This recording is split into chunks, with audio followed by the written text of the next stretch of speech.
Stop that. Stop that. Stop that. Yeah. I hear him chat to the noise. Move too quick, can't stop for the talking. I hear him chat with the walking. Just too sharp with the prize. White girls let it tell me I'm awesome. Yeah.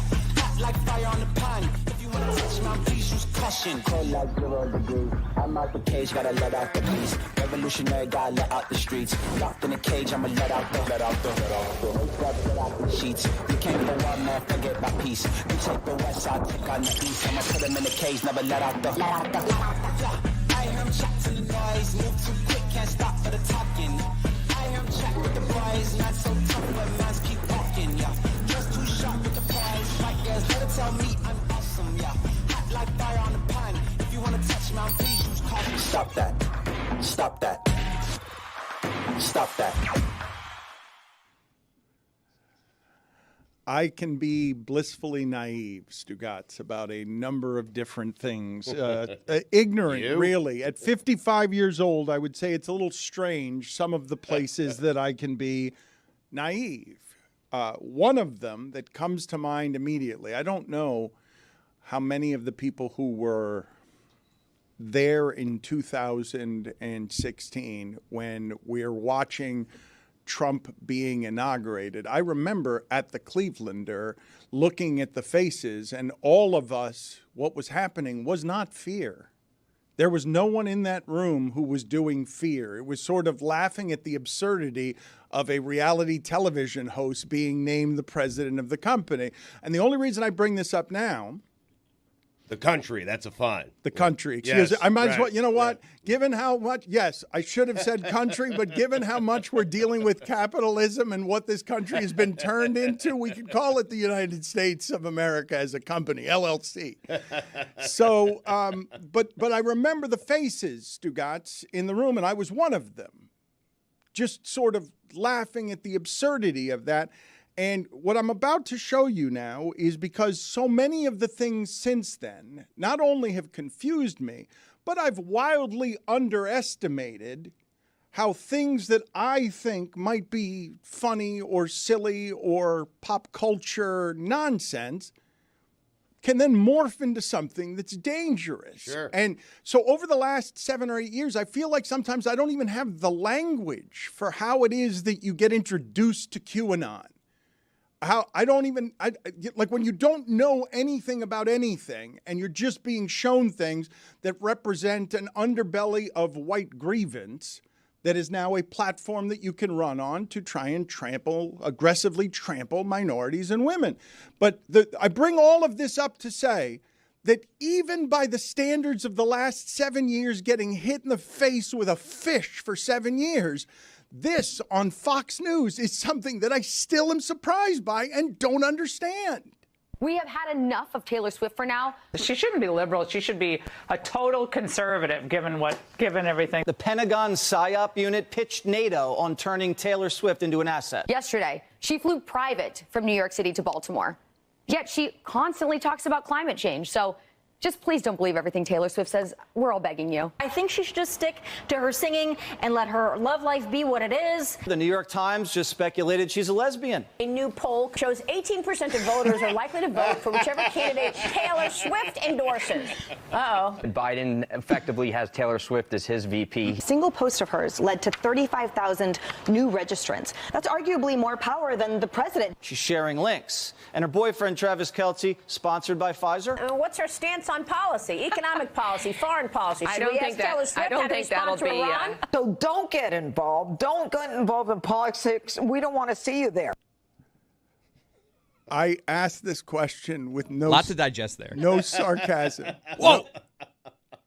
What are we doing? Her greatest crime is that she's fallen in love with a tight end. Well, the private jet, I mean. Is it? I love the one that was just like, she should just be a Republican. I don't know why she isn't. She's a lesbian.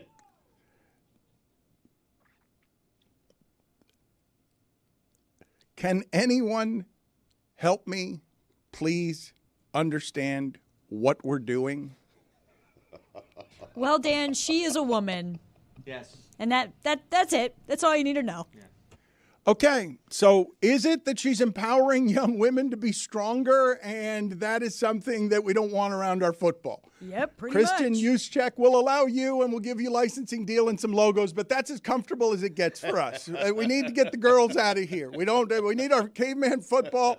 Is that what's happening? We need our sports room, the theater room, to be something that doesn't have women in it. It's just everyone looks like Bert Kreischer. Yeah, that's a big part of it. I think something that they actually mentioned on the video is Taylor Swift does have a lot of power, and she will tweet out links of, like, register to vote, and people will listen to what she says, and she is more liberally aligned in her political views. So it's always easy to shit on a woman in sports. It's really easy. Why are you surprised by this? I mean, why? Come on, why are you surprised? Stugotz, come on. Dan, Stugotz, why Stugotz. are you surprised that Fox News is covering Stugotz, this? This is what I'm telling you, okay? Because it's not just Fox News. They're feeding their carnivores. This is what I'm telling you. It's easy for you to play the result and tell me, why are you surprised? When we were in that room in 2016, because I remember the faces in that room at the Clevelander watching Trump inaugurate it. Yes. If I had told you then, you're not going to believe it. But in 2024, Taylor Swift's going to get weaponized. You would not have said to me that was going to happen. You wouldn't have. I agree with you then. But after 4 years of Trump and now, I guess, 3 more years of Trump, I'm not surprised by anything. I'm just not. I think you have a great show. I watch it a lot. All right. Stugotz is unsurprisable. He endorsed you, Dan. Are you ready to return the favor? No, or? Dan. Big endorsement, Dano. Dan, you're not listening. I said at the time, if you told me this, yes, I would be shocked. But today, I'm not that shocked. But I'm it sorry. happens every election cycle. Like, they villainize and weaponize whatever celebrity endorses any candidate. Yeah. She's a woman. You mentioned that. That Biden Swift card, though, that'd be a powerhouse. Would it win? Thank you, guys. In a largely audio medium, Tony and Chris shrugging their shoulders helps us not at all. I mean, I'm not a huge political guy, but it looked good. We got the demographics. You know, you get the young generation, you get the old generation. It looks like there's a lot of people in there. Let's be real. Taylor would probably become president at some point, right? Put it on the poll, please, at Le Batard Show. Whisper it. Can Taylor Swift become president I'm at just saying, some if she point? was running as vice Heartbeat president. away. It's a big election for both VP candidates. It really is. Both VP candidates are just kind of holding their hands together like, this could be all mine soon. Get for me, please, the sound, Stugotz, because the Miami Heat here are in a stretch where they have not scored 110 points in the last 10 games. And that, in an offensive league where Luke is putting up 73 over here, everybody's scoring like crazy. They're talking again about, we got to fix this. There's too much scoring now. We're overdosing on scoring. This is the Heat's longest streak in more than 2 years of not being able to get to 110 points in a basketball game. And Kendrick Perkins has been beating this particular drum for a while now. He quieted it down when they got to the finals last year. It went away for a while, but now he's back to do what Kendrick Perkins is hired to do by ESPN, things like this. I'm worried about the Miami Heat, and here's one for you right here, Malika. It's time for the Miami Heat and Jimmy Butler to go their separate ways. And I believe that the Miami Heat need to do right by Jimmy and trade him to a team that actually could compete for a title this season. And Jimmy needs to accept that for the simple fact, when you look at their roster right now, right, you have a veteran, old Kevin Love. Jimmy Butler is 34 years of age. Everyone else is 30 years and younger. Bam is 26. Jaquez Jr. is 22. I think Tyler Hero is 24. Like, at the end of the day, this Heat team is not going to have a magical run again. And so we don't know how much we're going to see, how much time we're going to have to see playoff Jimmy. Right. And we want to see playoff Jimmy. It's just not going to be with the Heat. And so I feel like it's time for them to part ways. What are your thoughts there, Stugotz? I think that's ridiculous. First off, they don't owe Jimmy Butler anything. Secondly, Eric Spoelstra, Pat Riley, they still think this team can win. They still think this team can compete because that's how they are. I mean, and they have proof of it. They did it last year. They limped in last year. They got a couple of wins and then got rolling and then got all the way to the NBA Finals as an 8 seed. So it hasn't looked like this in 3 years, maybe 4 years. I understand that. It's been a long time since it looked like what the last 7 games have been. And I don't think what Kendrick Perkins is saying there is absurd, but only because within the next 3 years, at some point, you're going to have to start thinking that way. That's a onerous contract late. And these guys, Stugotz, don't age the way that you think they do. You see LeBron in a uniform now. You see his body size. He looks a little bit slower, but the numbers make it look like he's still LeBron. And then what happens? Oh, look, they're bad offensively and they're mediocre defensively. Why? Because they've got the oldest player in the league running around out there. Right. And you think he was LeBron, but he's not that anymore, and I think that becomes hard to discern to the common eye on someone like Jimmy Butler. There are a lot of miles on that body, and he's not built like LeBron James. They have used up a lot of Jimmy Butler bandwidth. I understand that, but this is not Jimmy's decision. Like, you're asking me, what do the Heat think of what Kendrick Perkins has to say? I think Eric Spoelstra and Riley are sitting there going, that's ridiculous. We still think we can win with this group. We're not getting rid of Jimmy Butler. The best run that they've had in the playoffs, which was this past season as a play-in team all the way to the finals, we saw Jimmy be great in 3 straight series. And then the wheels kind of fell off, right? The body betrayed him. They didn't have enough gas to make it and win the entire thing. You look at the next 2 years, $48 million on the cap, $52 million on the cap in 2 years. Like, we want to get under all the aprons, right? We got 1,000 aprons that we got to get under for the salary cap. Like, it might be time to start saying, you know what? Wow. Tony, I'm going to tell you again to go sit in the penalty box because of how much you manhandle that microphone. I've asked you several times to stop making love to the microphone every time you speak. That's a little aggressive. It's that it falls down, Dan, and then I can't You have now lapsed into total sexual harassment. You have now. There is Tony out.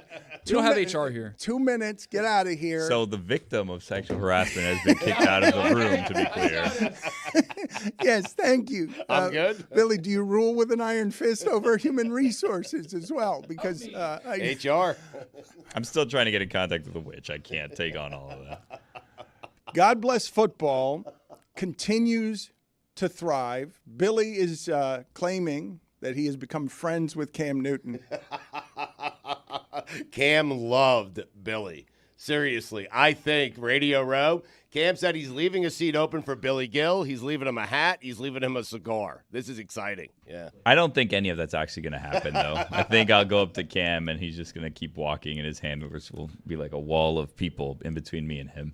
Is it on the latest God Bless Football or the one about to come out? Because you guys were telling me you've also befriended Flavor Flav, that Stugotz is trying to negotiate with him to see if he'll go to Radio Row with Stugotz and be hype man for Greg Cody's book, The Pride of the Lion. Yes. What is coming out with Flavor Flav, or has it already come out? So we have an episode that is coming out today. Dan, we were very excited. We got ahead and we thought, you know what, the Super Bowl is coming. What do people want to hear? Because there's this Pro Bowl week. The Pro Bowl week is kind of slow. What do you want to hear? Do you want to hear us recap the game? What do you want to do? So we're like, you know what? Let's get celebrity fans of teams that could go to the Super Bowl. So we reached out and we booked 2 celebrity fans, and we had them locked in last week, and we thought, wow, this is great. We're going to have a Ravens celebrity fan, and we're going to have a Lions celebrity fan. And they can preview their team going to the Super Bowl. And then both of those teams lost. So we have celebrity fans. We have Duff Goldman, the celebrity baker. And we have... What a get that is. And we have Flavor Flav. Duff became very good. Here's the thing, Dan, that you need to understand. They both went well. It's coming out today. And Stugotz loved Duff until he talked to Flavor Flav. And then Flavor Flav was the more recent person he talked to, so he loved Flavor Flav more. Yes. But... As you know, with celebrities, Stugotz just started asking for a bunch of questions, and he somehow made a bunch of favors. Yeah, a bunch of favors, and I believe that he promised Duff that he was going to start a band with him and Austin Eckler because they both play instruments. And Flavor Flav, one thing led to another. He invited us to stay at his house, and now he's going to come to Radio Row with us. And yeah, he may be walking around. We invited him to Radio Row. He invited us to stay at his house. 5 bedrooms. Let's hear it. Thinking maybe you head out to Radio Row. We hang out with you a little bit. Talk some Come on, football. let's go. Let's do that. Let's go. I'll come to Radio Row. Y'all let me know where y'all going to be at, and I'll come hang out with y'all. We're going to be at the DraftKings stage. Yeah, we'll see you there. Yeah, we want to have you on, okay, man? This is exciting. Let's go. All right. I'm all in. And if I need a place to stay, I can crash at your place. Is that cool? Okay, I got 5 rooms at my crib. Oh, that's awesome. Oh, my God. Yeah, we're trying to make it Oh, to my Gronk God. Beach, but they want us out by Friday. But Gronk Beach is on Saturday, so we're looking for a place to crash Friday night. Yeah. Yeah. Austin Eckler is not really going to invite us, No. Hey, at least if you stay at my crib, you ain't got to worry about checkout. That's right. Flav, I'm going to take you up on this offer. We're coming to your house, okay? Hey, like my boy Bob Barker said, come on down. I'm really torn here. I am, because I love Flavor Flav. I love Public Enemy. But Stugotz is so cringy with just asking these people for things that it makes me wildly uncomfortable. You want to join us? And then lying about going. Then saying he's going to go, and then Flavor Flav will be trying to reach him, and Stugotz is like, sorry, buddy, I'm stuck at a craps table. Can't get there. Lucy, what familiarity do you have with Flavor Flav? I've heard of him. Okay. So not even Flavor of Love, the dating show, would be the most recent of things, I think, that would be the pop culture things. Nope. Okay. I don't imagine that you guys have imagined what Flavor Flav's house looks like. Huh. 5 bedrooms. Staying there, I think, put it on the poll, please, at Le Batard Show, is staying at Flavor Flav's house risky? Whoa. What is that supposed I'm to leaving. mean? I'm leaving it open. Huh. I'm leaving it open.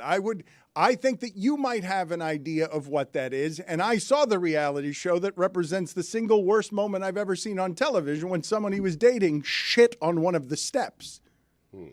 We've all been there. Have we? Gotta go. Have we? She did it discreetly. Have we all? All right, put it on the poll. He's only got one bathroom. No, put it on the poll at Le Batard Show. Have you ever left a date to shit in public on the floor? Dan, you shit on the side of your house. No, well, I have. This is the worst part about What are you doing? I've been there. I don't think we've all been there. I think many people, look, there are 2 types of people in the world. People who will shit in a public restroom and people who will not. And if you're willing to shit in a public restroom, you will also not be able to control your bowels on occasion, drink too much white wine, and shit in a parking lot. But that's amazing. But if you're someone who can not, put it on the poll at Le Batard Show. Can you use a gas station bathroom?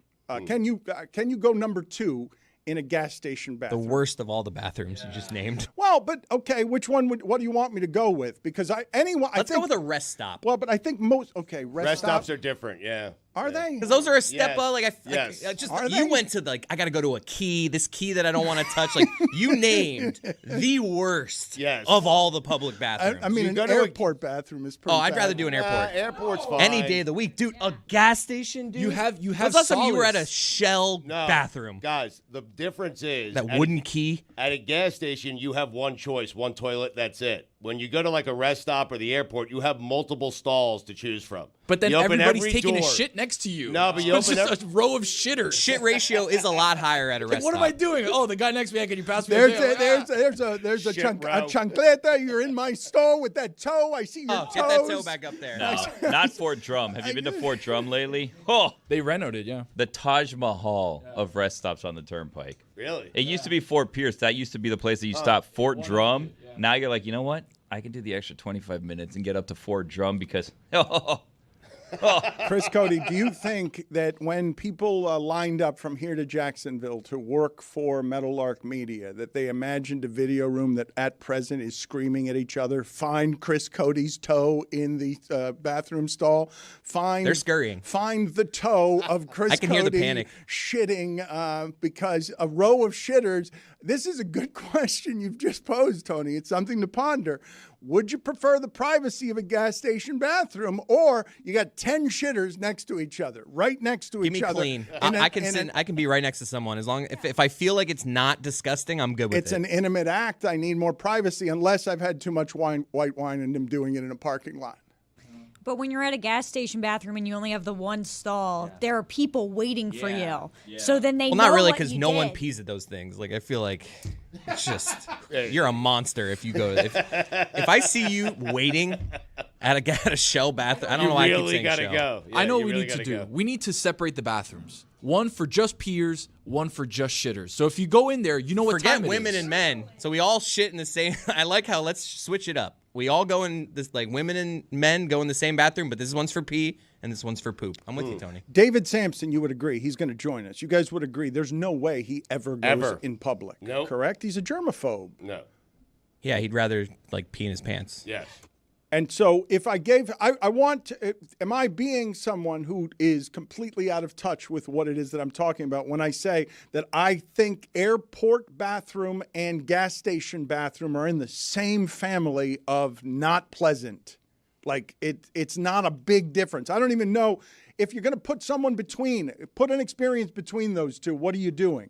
Airplane bathroom? An airplane bathroom is pretty unpleasant. Yeah. I don't know. There's something about that I just because like it's tight. You've man. been sitting for a couple hours. It's like a nice moment of just like I'm alone right now. I haven't been alone for a couple hours. I sometimes just like stay in there. I stretch up. Like I like even though there's not a lot of room to stretch. I do like this motion. Then just kind of look in the mirror, check the face out, just be like, how are we looking? You know what this is, Dan? This is sub 6 foot privilege right here. Because you and I, when we get into those bathrooms, No, they're really uncomfortable. It is tight. Yeah, it's tight on the sides, but I'm comfortable in there. But if we're trying to make some sort of order here, Dan, I think rest stop and airport, those are above gas station, and below gas station is 7-Eleven. Really? Yes. Really? Oh, yeah. The 7-Eleven. I don't care that they serve gas either. It's a different kind of gas station. You know what's a sneaky good public bathroom is a movie theater bathroom. Yes. Not a lot. Yes. And there's the toe. Oh, for the record, this is not my toe. How about stadium bathroom? Oh, that's just above no, gas that's station. terrible. That's terrible. Just above. That is Stadium. above, barely a gas station bathroom. But Above that's the next worst. Above 7-Eleven?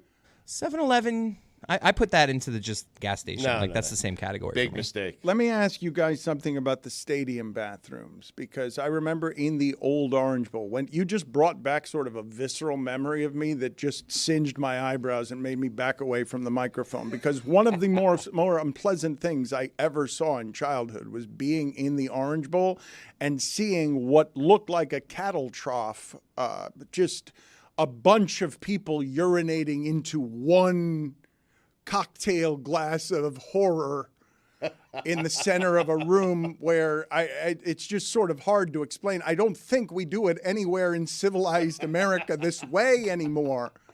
But I'm talking about hundreds of people just at the same single center of the room, terrible trough.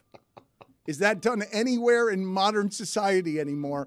The total trough urinal. Just you brought it up, and there was alarm sounding, Dan. Like, you can't bring that up anymore. Like, it's banned from the universe. It is the most barbaric thing that they've done to human beings right there. When did that get eliminated? When did it stop? Billy, when's the last time you were at a group trough urinal where you've just got when was the urinal when was the individual urinal invented? That's probably when we're talking here. I'll look it up. No, it's not when we're talking. The original urinal. These things require some privacy. I think. I don't mind it. I'm never going to see these people again. He's done this before. He's a confident peer. I don't care. I'm never going to see these people again. You want to take a gander? Be my guest. Whatever. It's not the gander. No pictures, please. It's That's where the line is. He's not worried about no the gander. pictures, please. I was at the Panthers game a couple weeks ago, and gander's low on my list. I was at a urinal full with people, and I did a thing where I like scratched my left shoulder with my chin. It kind of looked. The guy to my right looked at me as if I was trying to peek over. You're a gander. No, I was not gandering. I was just trying to itch my. I had an itch on my Lucy's chin. face. You're I a had ganderer. You're a Am I? ganderer. Yeah. Oh God. It's good for the geese, you know?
David Samson. His podcast is Nothing Personal. There is a ton of good stuff on it. He also does a fairly regular podcast with John Skipper and Pablo Torre about sports business that is better than anything I've heard ever in the history of sports business. We've got some business stuff to get to with David, but he is a noted germaphobe, so let's ask him some of the questions that we were talking about before.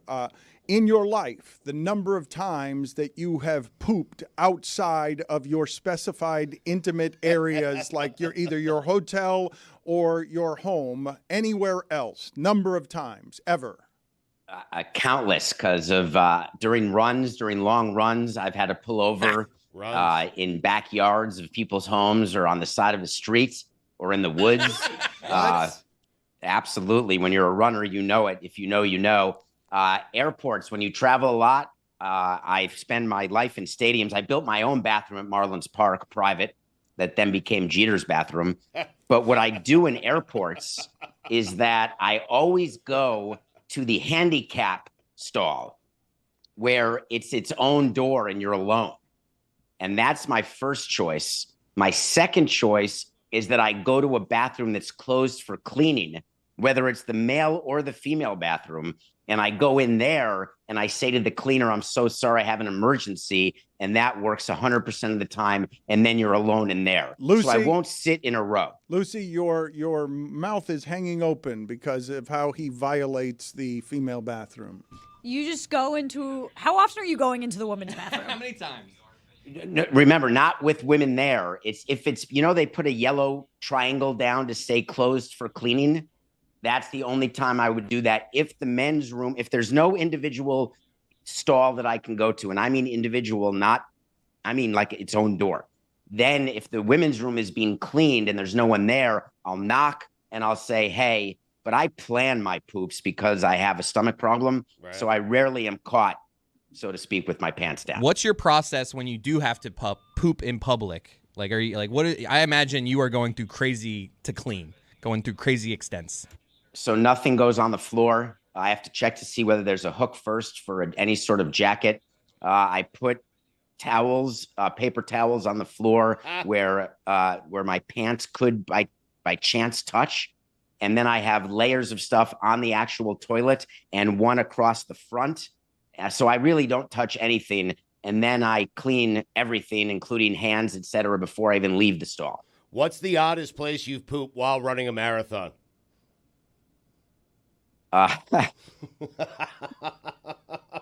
This is a true story.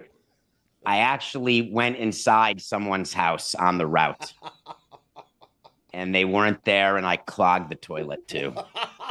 When I am defending my life with Albert Brooks, this is when I will be sent right to hell because I won't use a porta potty. And it was right before the New York Marathon, and where you are staged is a Army base. And I actually went into someone's house who was in the Army. It was a veteran? Oh, my God. No, an active Army what are you general. Doing? Well, thank you for your service. Thank you for your service. Lucy, you're and mortified. It ended up clogging, and it flooded, and I ran. I didn't leave a note. And I think about it to this day, that poor person coming back after volunteering for the New York Marathon and what I left that person with. You couldn't waterboard that information out of me. Oh my God. Well, he didn't want to give it up. I gotta be honest. I've heard that story before. He has told it before, but that's as long as I've ever heard him pause before answering a question because the shame, I saw the shame rush right back over his face because a general came home from a hard day's work protecting our country for people like you. He comes home. Who shit in my toilet? He's right. Who shit in my toilet? What communist shit in my toilet? Here's a little nugget, Dan. I chose the master bathroom. Oh, my God. Why? Because it's comfortable. It was nicer. What do you mean, why? You were scoping out the bathrooms in the general's house? This is an uncommon horror. Here's the other thing, by the way. If that general comes home at that moment, there's going to be... I thought about that, which is why I left the door open. so I could hear if anyone were coming into the house. I did think about that. That would have helped you against a trained military man. Didn't want to get caught with his pants down.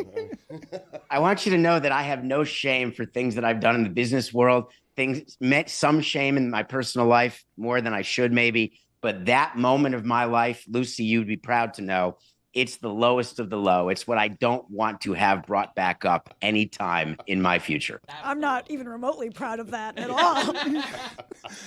all. David, the Baltimore Orioles have sold for $1.7 something billion. Wow. The Orioles are selling at a good time because that franchise has been dreadful for this entire century, except for last year. Now they've got a great That's not true.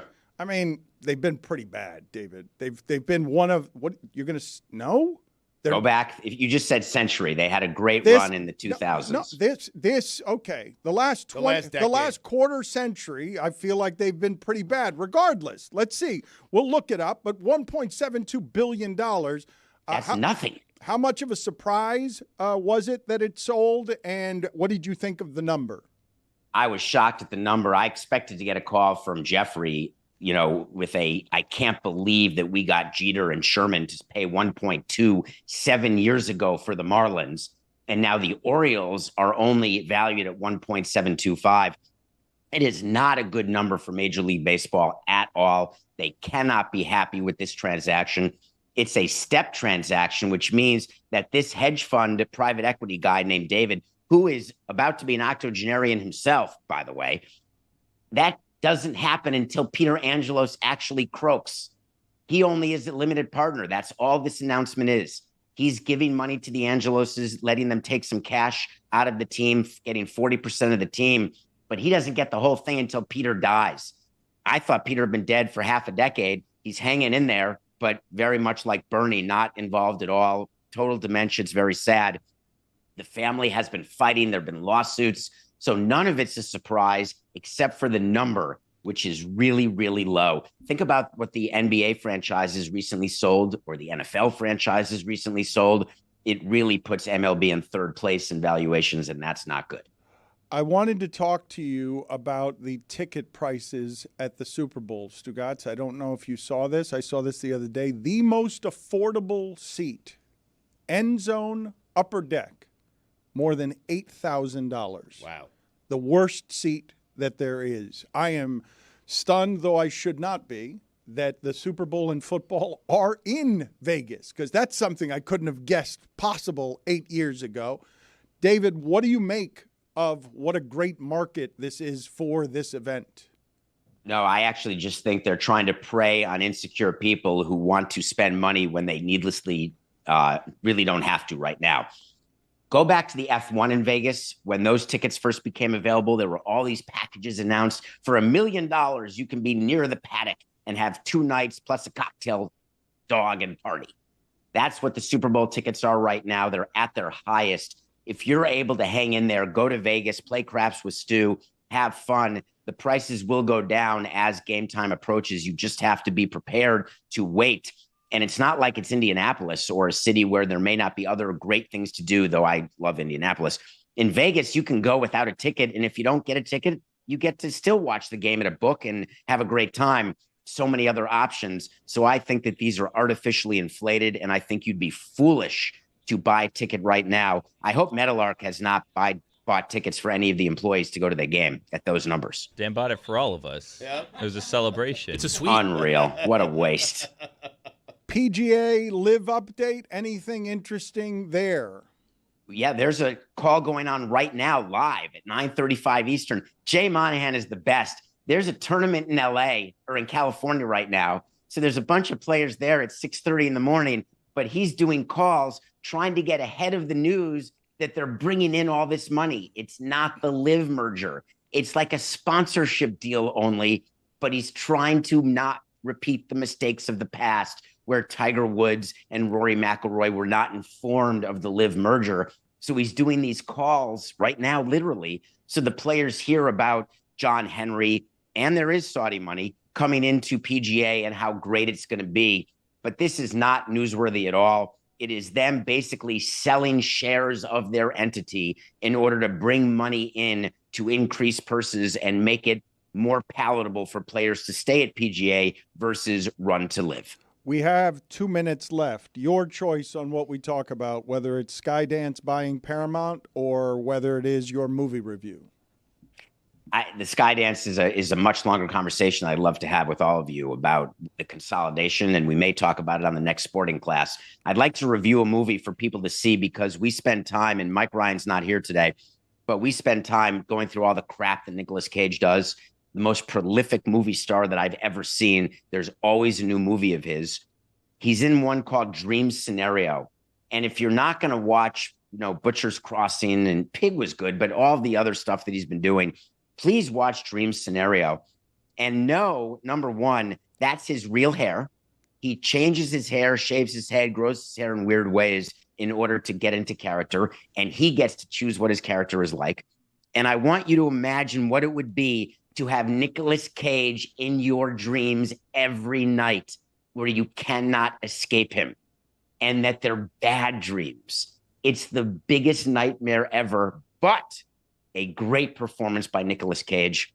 I give him credit for taking all of these movies, for doing all of them, and every once in a while, a clock is right. God, I just mixed my metaphors. What is it? You can lead a blind nut to a squirrel. Whatever the expression is. You nailed the dismount. My father likes to say, but, that's the way the cookie bounces. But he's doing it in his second language, so it's somewhat forgivable. That movie was a very creative choice. It was good because many reasons, but Nicolas Cage doesn't often play a total schlub who disgusts you. And he was a schlub and wildly unpleasant. David, thank you for being on with us. We will talk to you again next week, sir. All right, take care. You liked that movie, huh? You liked it, Chris? I actually haven't seen it, but Adnan loved it, and I want to see it. Adnan and Samson united. That's his real hair?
One of the things that Kendrick Perkins said, Stugotz, is send Jimmy Butler to a team that can win the championship. And when people say that, just a team that can win the championship, that number this year is 5. And keep in mind, I have to push the Knicks out, even though it might be the best Knicks team we've seen in 25 years. Right. I have to push the Knicks out because in that sport, I don't want to be a 4 seed when I know that the top 3 seeds, when I know Philadelphia, Boston, and Milwaukee, when they feel better than I am as a team, I get worried. And I think most people listening to this, even though the Knicks have been 13-2 since those trades and looked really good, they are pounding people. Yes. I don't believe that even delusional Knick fan expects to get through the gauntlet of Milwaukee, Philadelphia, and Boston. You don't feel like you might be hopeful, but you don't think you can actually win the championship. You can hope,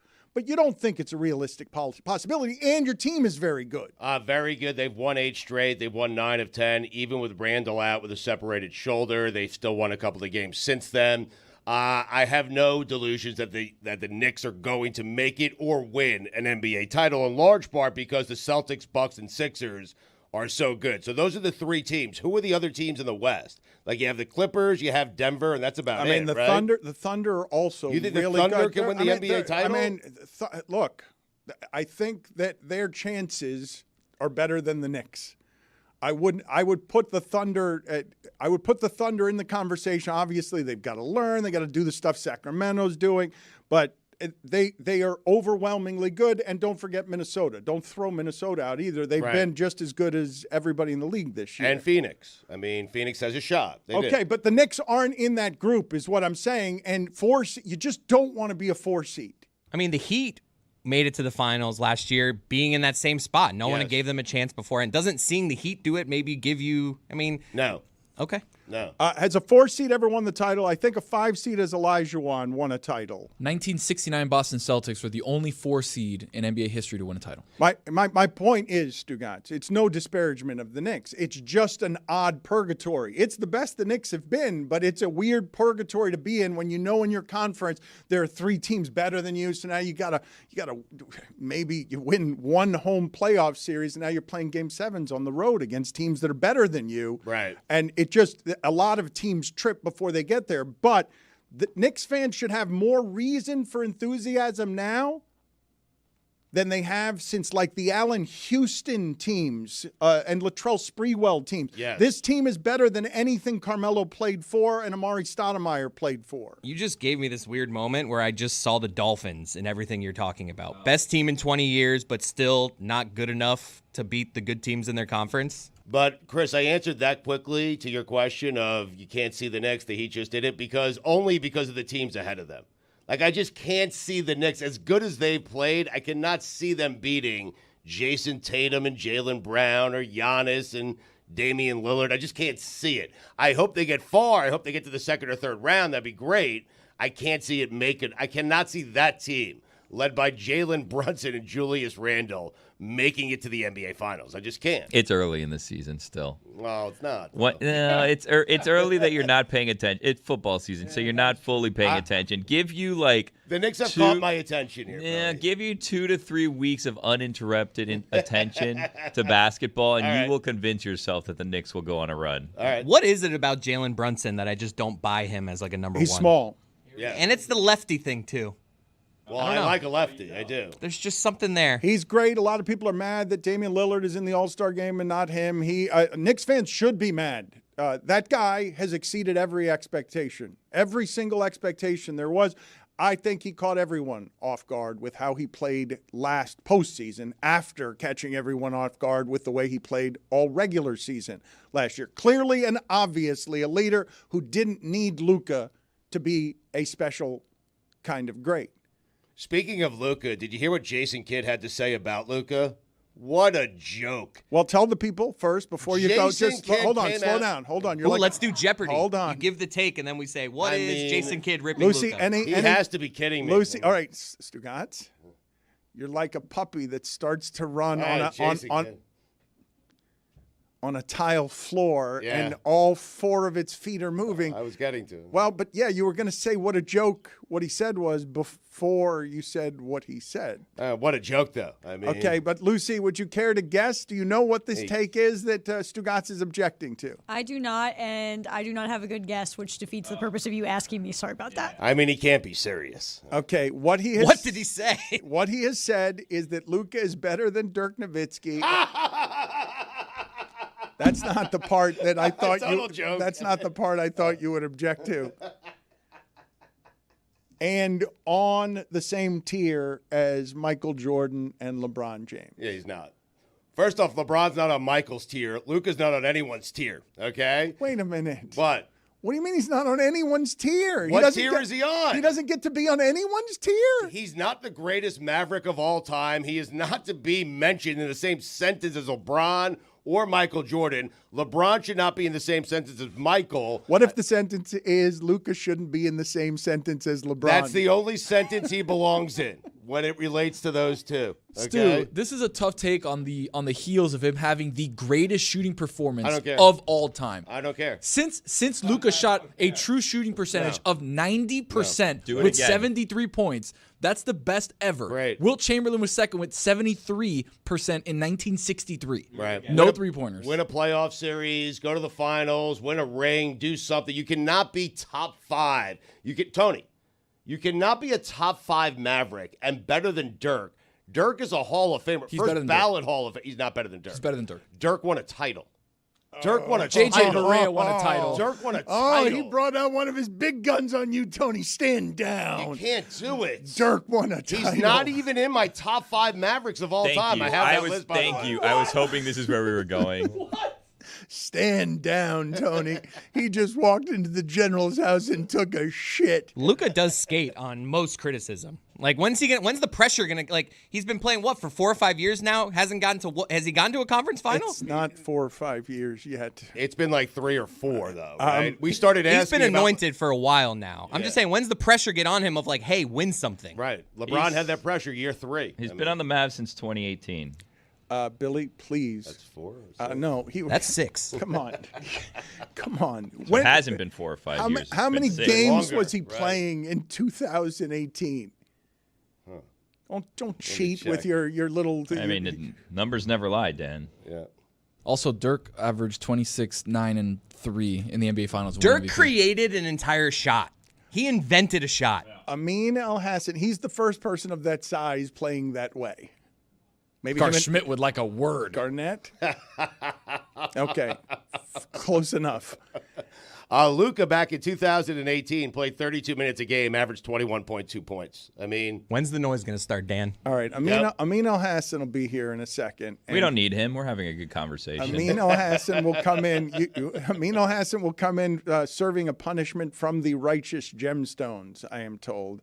And I look forward to getting his expertise on this instead of you and I gasbagging, because I'm startled by how outraged you are about this. I do like, and this has been quite the surprise, somewhere Stugotz's sports takery has gotten reinvigorated, because he did this with Joe Mauer in the Hall of Fame last week, and now he's getting outraged by comments again. I've missed my friend. He's been numbed. The pandemic took a lot out of him. The dead, the lacrosse. Chicago's below freezing every time he flies, but he's thawed now. He's come out of hibernation. it wasn't a comment. It was a joke. I mean, seriously. You said it was a joke that what Jason Kidd. And a bad one. You guys have to understand what's happening here. Jeez.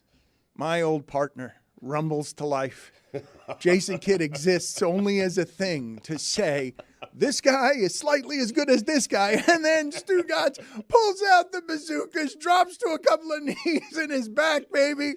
He's here to stay. He gets back in the bedroom, but he does the same sexual move over and That's over right. again. Yeah. It's just like, this guy that's playing today, he's nothing compared to the guy from 10 years ago. It's my wife's chief criticism. Yeah. And mine, both your marriages suffer from the same particular affliction, boring sex. And he wants it. You have to understand, Right. one of the things that's reinvigorating God Bless Football, award-winning God Bless Football Stugotz, and Stugotz, who is the star of the proceedings around here, is that he wants to be Mad Dog Russo. He's always wanted to be Mad Dog Russo. And this is the way that Stugotz ages, and this is the way, when talking about analytics, that Chris Mad Dog Russo ages. You could have been in a situation where you'd be playing in a Super Bowl. Super Bowl. And those poor fans in Michigan, this ruins their year. Listen, I shouldn't say that because you'll probably get over it. But you tell me right now, if you are a Lions fan, you tell me right now, for the next month, when they get this game played and everything else, the month of February, what are you going to be thinking about? Beating Baker Mayfield or the fact you had the Niners dead to rights? My God almighty! Pay attention, Campbell! Jesus, this is ridiculous! And I know we like you, Dan. You're a nice guy. You represent the city of Detroit. Blue collar, tough. Oh, we get all the nonsense. But manage the game properly. You have a chair. I understand it's a long field goal, 2 40-yarders, but your kicker's good. You have you got a chance to go back up by 3 scores, and you go for it on 4th down, and then all the dopes on Twitter are backing you up. The data freaks who wouldn't know Lombardi for Paul Brown. Never heard of Otto Graham. Kenny Stabler, Madden. Wouldn't know him if they fell on him. They do football via math. That's not how you do football. Oh, my God, what a loss. That's a masterclass in sports radio right there. I mean, God almighty, classic. Result. We are not worthy. You wouldn't know Paul Brown from Vince Lombardi. Never heard of Otto Graham. Do you love that Dan Campbell unintentionally became the patron saint of analytics It's so when good. he's never once It's looked so at those? Good. It's so good. I love his apology for saying Jesus. Cut for me when he gets going and starts stammering so I could play with that sound in the next segment. It's at dead to rights. He is a magician, and I don't understand how his battery doesn't ever go to empty. I mean, Otto Graham?